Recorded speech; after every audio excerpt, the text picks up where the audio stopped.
আমি দীপশিখা।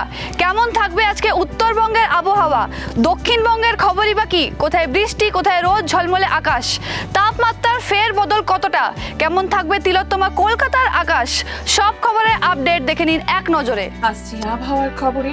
নিম্নচাপ ও ঘূর্ণাবর্তের জেরে তাপমাত্রা বদলে ফের বৃষ্টির পূর্বাভাস। দক্ষিণবঙ্গে আবার নামবে বাংলা জুড়ে বহু এলাকায় প্রবল বৃষ্টি হতে পারে।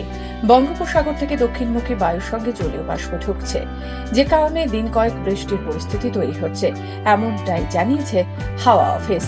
নিম্নচাপ ও ঘূর্ণাবর্তের জেরে তাপমাত্রা বদলে ফের বৃষ্টির পূর্বাভাস। দিন কয়েক হলো বৃষ্টি কমতেই তাপমাত্রা 35 ডিগ্রি ছাড়িয়েছে কলকাতা সহ বেশ কিছু এলাকায়। পশ্চিমের জেলাগুলিতে তাপমাত্রা 40 ডিগ্রিও ছুঁয়েছে। ফের খানিক স্বস্তি দিতে আবারও নামবে বর্ষণ। আবহাওয়ার পূর্বাভাস অনুযায়ী শনিবার থেকে প্রবল ঝড় বৃষ্টি হতে পারে। 30 থেকে 40 কিলোমিটার বেগে বইতে পারে দমকা হাওয়া। আবহাওয়ার খবর নিয়ে ফের হাজির হব আজ এ পর্যন্তই।